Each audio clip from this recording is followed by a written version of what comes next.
नमस्कार, आदाब और सत श्री अकाल दोस्तों। आपने जेफरी एप्स्टीन की कहानी इंटरनेट पर सुनी तो होगी, मगर इसका पूरा सच नहीं सुना होगा। तो आज हम बात करते हैं इसके पूरे सच की और जानेंगे कि क्या सच और क्या झूठ है।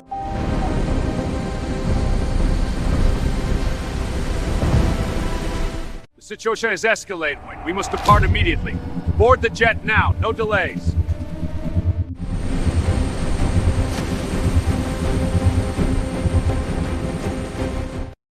सोचो, एक आदमी जिसके पास प्राइवेट आइलैंड, प्राइम मिनिस्टर्स और प्रेसिडेंट्स के फोन नंबर्स और बिलियनियर्स के साथ दोस्ती हो, पर वही आदमी एक दिन जेल सेल में डेड मिलता है।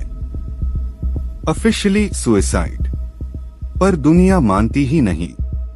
आज की कहानी है जेफरी एप्स्टीन की, एक ऐसा नाम जो पावर, सेक्स ट्रैफिकिंग और ग्लोबल कॉन्स्पिरेसी का सिंबल बन चुका है। जेफरी एप्स्टीन का जन्म 20 जनवरी 1953 न्यूयॉर्क के ब्रुकलिन एरिया में हुआ। मिडिल क्लास जूविश फैमिली, कोई खास प्रिविलेज नहीं। एप्स्टीन कॉलेज कंप्लीट भी नहीं करता, लेकिन फिर भी उसे एलीट प्राइवेट स्कूल में मैथ टीचर की जॉब मिल जाती है। यही से पहला सवाल उठता है, क्वालिफिकेशन नहीं पर अपॉर्चुनिटी कैसे? 1970s के एंड में एप्स्टीन अचानक वॉल स्ट्रीट पहुंच जाता है और इसको इन्वेस्टमेंट बैंकिंग फर्म बेयर स्टीयर्न्स में जॉब मिल जाता है। कुछ सालों में ही क्रॉर्स के assets, private jets, luxury mansions. लोग पूछते रहे, एप्स्टीन का एक्चुअल बिजनेस क्या था? आंसर कभी क्लियर नहीं मिला। वो खुद को बताता था, मैं सिर्फ अल्ट्रा रिच लोगों का पैसा मैनेज करता हूँ और कुछ नहीं, यही मेरा काम है। यही से कहानी डार्क हो जाती है। एप्स्टीन के कॉन्टैक्ट्स लिस्ट में बहुत नाम है, जैसे बिल क्लिंटन, प्रिंस एंड्रू, बहुत कंपनीज के सीईओएस, कई साइंटिस्ट्स, रॉयल फैमिलीज के लोग, नामचीन पॉलिटिशियंस। उसका private island Little Saint James को लोग पेडोफाइल आइलैंड कहने लगे, जिसका मतलब ये है कि ऐसा आइलैंड जहां अडल्ट बच्चों की तरफ सेक्सुअली अट्रैक्ट होता है। यहाँ अलेजिडली जहां अंडरएज गर्ल्स मिलती है। जेफरी का प्राइवेट फ्लाइट्स, जिसका नाम लोलिता एक्सप्रेस, जहां सिर्फ सीक्रेट पार्टीज होती थी, पर सब कुछ बिहाइंड क्लोज्ड डोर्स। 2005 में फ्लोरिडा में एक माइनर गर्ल पुलिस के पास जाती है। इन्वेस्टिगेशन खुलती है, मल्टीपल विक्टिम्स सामने आते हैं, पर फिर होता है एक शॉकिंग डील, जिसको नाम दिया गया स्वीट हार्ट डील। एप्स्टीन को सिर्फ 13 मंथ्स जेल, दिन में बाहर कहीं आ जा सकता था और कोई भी काम कर सकता था। Federal charges drop. इस डील को अप्रूव किया था अलेक्जेंडर अकोस्टा, जो बाद में जाकर यूएस लेबर सेक्रेटरी बन बैठा। यही से कॉन्स्पिरेसी शुरू होती है। एप्स्टीन को कौन बचा रहा था?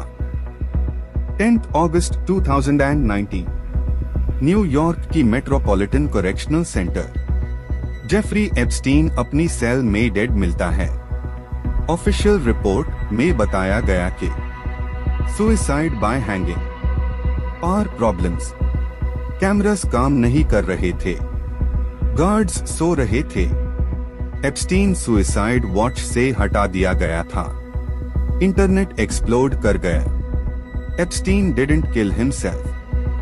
बाद में घिसलाइने मैक्सवेल, एप्स्टीन की क्लोज एसोसिएट, कन्विक्टेड हुई। विक्टिम्स को कॉम्पेंसेशन मिला, पर हाई प्रोफाइल नाम कभी ऑफिशियली चार्ज नहीं हुए। Files sealed, names redacted, questions unanswered. Jeffrey Epstein मर गया, पर उसकी कहानी नहीं। ये सिर्फ एक आदमी की स्टोरी नहीं थी, ये स्टोरी थी सिस्टम, पावर और साइलेंस की। और सबसे बड़ा सवाल, क्या एप्स्टीन अकेला था? या वो सिर्फ एक पॉन था? मतलब एक ऐसा इंसान जो खुद डिसीजन मेकर नहीं होता, बल्कि किसी और के प्लान में यूज हो रहा होता है। जेफरी एप्स्टीन केस को लेकर इंटरनेट पर कई बहुत एक्सट्रीम क्लेम्स भी सुने जाते हैं, जैसे कि बच्चों को सिर्फ सेक्सुअल अब्यूज ही नहीं बल्कि उनका मर्डर या कैनिबलिज्म भी किया गया।